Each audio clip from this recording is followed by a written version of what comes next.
नमस्कार दोस्तों। आज नया साल है, 1 जनवरी है। आज का करंट अफेयर अपन देखते हैं। कुछ कोटेशन है, महात्मा गांधी का कोटेशन है कि तुम अगर बदलाव देखना चाहते हो तो वो बदलाव तुम्हें खुद से ही करना पड़ेगा। मतलब तुम खुद में ही बदलाव करके आगे सब जगह बदलाव देख सकते हो। दूसरा, रविंद्रनाथ टैगोर साहब ने कहा था कि खड़े होकर पानी को ताकते रहने से समुद्र पार नहीं हो जाता। आपको प्रयास खुद के करने पड़ेंगे, एफर्ट्स खुद से करने पड़ेंगे।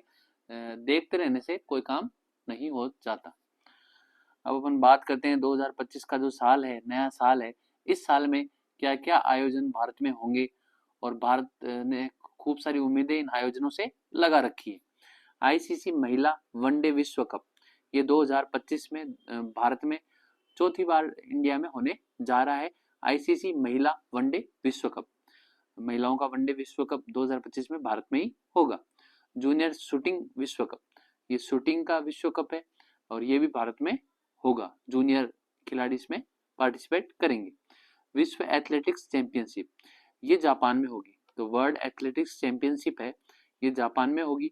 नीरज चोपड़ा जी से यहाँ पर काफी उम्मीदें हैं। सितंबर 2025 में होगी। चैंपियंस ट्रॉफी अभी जो पाकिस्तान में आयोजित होगी, लेकिन भारत ने वहां मैच खेलने से सुरक्षा कारणों से मना किया है, इसलिए भारत के सभी मैच यूएई में होंगे। ये फरवरी से मार्च तक चलेगी। चैंपियंस ट्रॉफी क्रिकेट की है। और बैडमिंटन फेडरेशन की है विश्व चैंपियनशिप। ये चैंपियनशिप पेरिस में आयोजित किया जाएगा 25 से 31 अगस्त तक। बैडमिंटन का आयोजन पेरिस में होगा। अब अपन आगे की बात करते हैं। जो पैरा एथलेटिक्स विश्व चैंपियनशिप है, ये भारत में आयोजित की जाएगी। जो विश्व चैंपियनशिप है वो विश्व चैंपियनशिप बैडमिंटन की तो पेरिस में आयोजित की जाएगी, और विश्व एथलेटिक्स की चैंपियनशिप है ये जापान में आयोजित की जाएगी। लेकिन पैरा एथलेटिक्स की चैंपियनशिप, वो विश्व एथलेटिक्स चैंपियनशिप वो जापान में होगी, लेकिन पैरा खिलाड़ियों के लिए, दिव्यांग खिलाड़ियों के लिए पैरा एथलेटिक्स विश्व चैंपियनशिप ये भारत में आयोजित होगी सितंबर से अगस्त तक। खो खो विश्व कप, इससे काफी उम्मीदें भारत में होगा। 13 से 19 जनवरी को स्टार्टिंग 2025 में सबसे बड़ा आयोजन यही होगा, खो खो विश्व कप। अब बात करते हैं 2025 में सबसे बड़ा धार्मिक जो आयोजन होने जा रहा है भारत में, महाकुंभ। ये महाकुंभ है जो प्रयागराज में आयोजित होगा, 26 फरवरी तक चलेगा। शाही स्नान, जो पहला शाही स्नान महाकुंभ में है वो पौष की पूर्णिमा को, अर्थात 13 जनवरी मकर संक्रांति के दिन पौष पूर्णिमा को ये होगा। अब अपन बात करते हैं इसी साल मार्च में नासा व इसरो ने मिलकर एक स्पेस मिशन बनाया है, निशार। क्या बनाया? निशार। निशार क्या करेगा? एक स्पेस मिशन है, इसके द्वारा जो भी आपदाएं घटित होती है उनकी पूर्व चेतावनी अपने को मिल जाएगी एक्यूरेटली।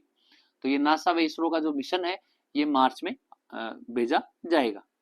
जुलाई में फीफा वर्ल्ड कप, फीफा जो फुटबॉल वर्ल्ड कप है ये न्यू जर्सी यूएसए में मतलब यूएस न्यू जर्सी में सारे मैच फीफा वर्ल्ड कप के होंगे। नवंबर में G20 की जो मेजबानी है, G20 की मेजबानी नवंबर में साउथ अफ्रीका द्वारा की जाएगी 22 से 23 नवंबर को। और देश की पहली महिला अशोक चक्र, ये देश की जो पहली महिला अशोक चक्र से सम्मानित होने वाली लेडीज थी, उनका नाम था नीरजा भनोट। तो नीरजा भनोट का जन्म चंडीगढ़ में हुआ था।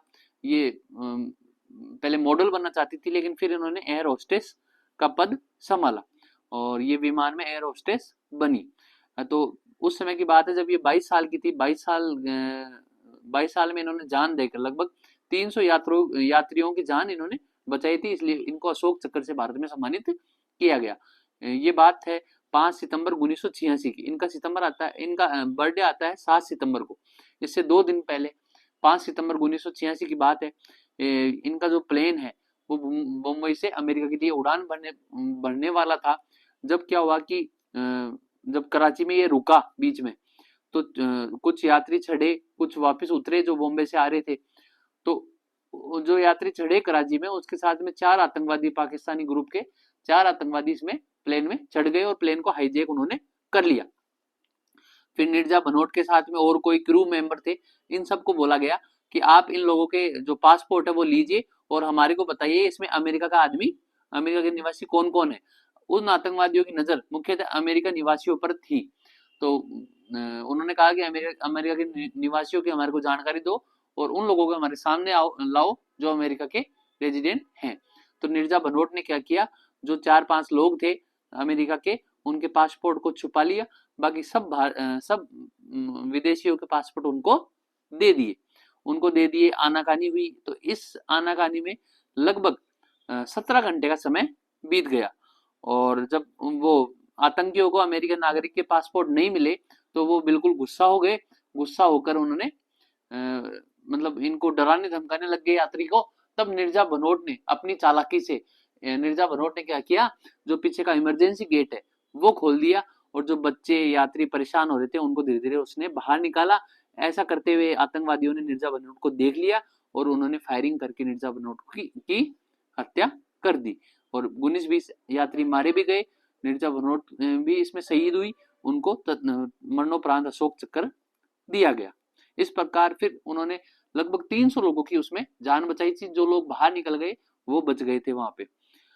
तो इस प्रकार फिर अमेरिकी लोगों के लिए उन्होंने ऐसा किया तो अमेरिकी सरकार ने नीरजा भनोट को हीरोइन ऑफ द हाईजैक कहा और नीरजा भनोट को क्राइम अवार्ड दिया गया 2005 में और जस्टिस फॉर क्राइम अवार्ड अमेरिकी सरकार द्वारा भी दिया गया और भारत के द्वारा अशोक चक्र प्राप्त करने वाली नीरजा भनोट पहली महिला थी। अब भारत के कुछ पद हैं। सीडीएस जो तीनों सेनाओं के ऊपर कमांडिंग ऑफिसर है वो अनिल चौहान साहब है।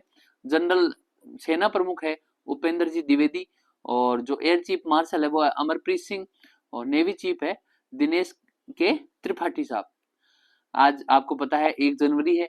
1 जनवरी ये पश्चिमी कैलेंडर है, ग्रेगोरियन कैलेंडर के हिसाब से आज 1 जनवरी है। इसको वो वहां पे पश्चिम देशों में नववर्ष के रूप में मनाते हैं और अधिकांश जो पश्चिमी कैलेंडर है वो सौर कैलेंडर है, वो सौर कैलेंडर है और सौर कैलेंडर है जैसे जूलियन कैलेंडर है, ग्रेगोरियन कैलेंडर है, ये सभी सौर कैलेंडर है और इन कैलेंडरों में जो 1 तारीख है अर्थात न्यू ईयर है वो क्या करते हैं, ये उत्तरी गोलार्ध की संक्रांति के आसपास करते हैं। अर्थात उत्तरी गोलार्ध में जब ठंड होती है जब ये उसके आसपास 1 जनवरी 25 जनवरी इसके आसपास में ये न्यू ईयर सेलिब्रेट करते हैं।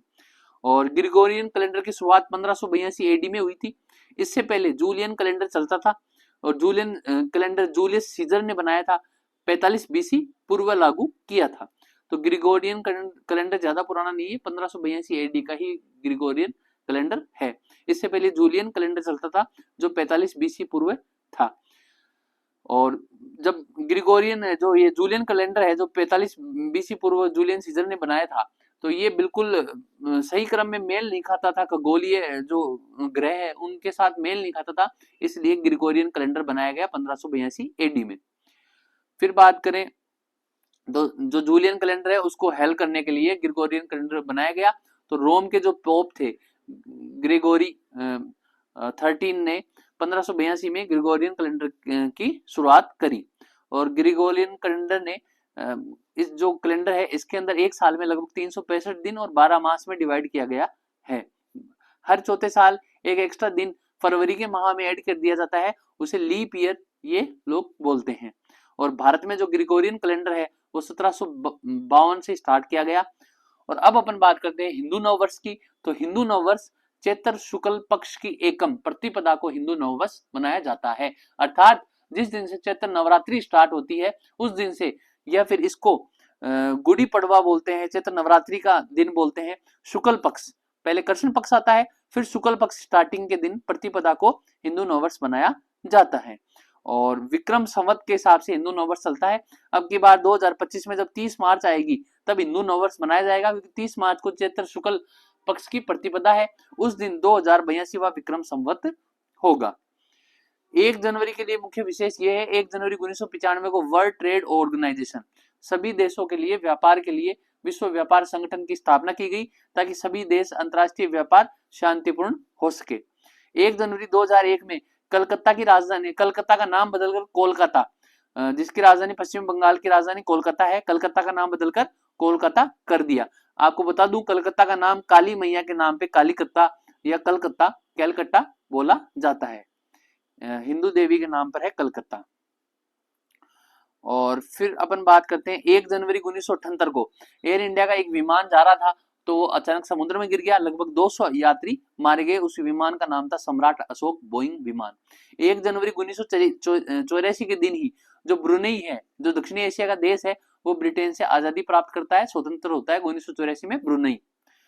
फिर बात करें 31 दिसंबर का दिन, तो 31 दिसंबर 1600 को ईस्ट इंडिया कंपनी की स्टार्ट हुई थी। ईस्ट इंडिया कंपनी फिर भारत में व्यापार करने लगी। सबसे पहले मसाला व्यापार करने लगी, फिर अफीम, फिर चाय, ऐसे कर करके भारत में सारा व्यापार ईस्ट इंडिया कंपनी करने लगी। फिर धीरे धीरे ईस्ट इंडिया कंपनी भारत में राजनीतिक